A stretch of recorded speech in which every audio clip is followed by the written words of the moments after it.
Сейчас будет краткий пересказ фильма «Волки». Пожалуйста, поставь лайк и подпишись на мой канал. Поехали. Кайден, обычный подросток, приближается к окончанию средней школы. Во время футбольного матча игрок соперника бьет Кайдена головой, отчего тот приходит в ярость и нападает на игрока с сверхчеловеческой силой. Позже Кайден причиняет боль своей девушке Лизе, когда страсть во время поцелуя заставляет его превратиться в оборотня.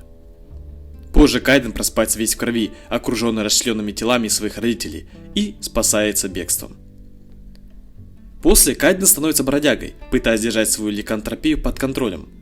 В придорожном баре Кайден привлекает внимание Дикого Джо, который оказывается оборотнем. Дикий Джо объясняет, что оборотни бывают двух видов – чистокровные и укушенные. Укушенные более дикие и не рожают детей оборотней, а чистокровные – это прирожденные оборотни из небольшого числа семей оборотней, прибывших в Северную Америку вместе с первыми поселенцами.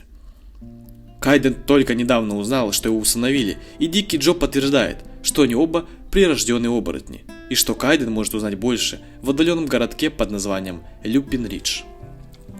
После Кайден приезжает в Люпин-Ридж и отправляется в местный бар, привлекая к себе враждебное внимание местных жителей.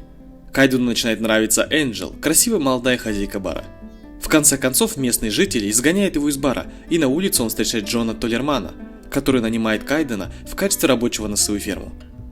Проработав на Толлермана некоторое время, он однажды ночью отправляется в город, и к Кайдену приходит волк, его родословный, который понимает, кто такой Кайден, и предупреждает его, чтобы он покинул город, и что он в опасности. Затем его кузена Кайдена убивает Коннор, альфа-оборотень, которого Кайден считал зачинщиком нападения на посетителей бара Энджела. Кайден сталкивается с Энджелом, и они вместе становятся свидетелями того, как Коннор и его стая съедает кузена Кайдена после убийства. Позже Джон рассказывает Кайдену о своем происхождении, о его матери-оборотне Люсинде, которая была племянницей Джона. Коннор видел ее и влюбился в нее. Коннор также знал о напряжении между стаями, поэтому он только использовал ее в своих целях. Только Джон и его жена знали о беременности Люсинды, и Люсинда покончила с собой вскоре после рождения Кайдена. Вскоре мир был заключен при условии, что Коннор сможет спариться с ангелом, так как он желает сына, не зная о Кайдене. После Кайден начинает отношения с Энджел и хочет отметить соглашение с городом, но городские оборотни боятся, что в отместку им сделают более злобные горные оборотни. Поэтому Кайден отправляется в горы, чтобы противостоять Коннору, и рассказывает, кто он такой. Но Коннор настроен скептически и спускает на Кайдена своих волков. Хотя Кайден сильнее отдельных укушенных волков, он не использует смертельную силу и оказывается побежденным этой стаей. Ему удается спрыгнуть с ближайшего утеса, чтобы спастись. После Кайден и Джон разрабатывают план, как справиться с горной стаей. Прежде чем они успевают начать действовать, Коннор похищает Энджел и готовится к спариванию с ней. Кайден убивает двоих из стаи и заманивает остальных в ловушку, где они с Джоном используют взрывчатку, чтобы убить всех остальных.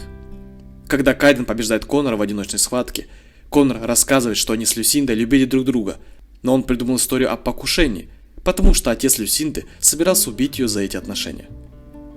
В этот момент неожиданно появляется Дикий Джо, который рассказывает Коннору и Кайдену, что все это время он планировал события, убил приемных родителей Кайдена и убедил его поехать в Люпин-Ридж, чтобы убить Коннора в отместку за свои прошлые проблемы с Коннором. После Дикий Джо убивает Коннора, но его также убивает Кайден. В финале фильма Кайден решает уехать с ангелом, чтобы посмотреть мир, но обещает Джону, что они все равно еще вернутся. После Джон дает ему свисток с кровными линиями чистокровных оборотней, чтобы помочь ему найти других во время их путешествия. И на этом все, друзья. Поставьте, пожалуйста, лайк, подпишитесь на мой канал и напишите также свои мысли в комментарии. Посмотрите обязательно эти видео, и я желаю вам хорошего дня.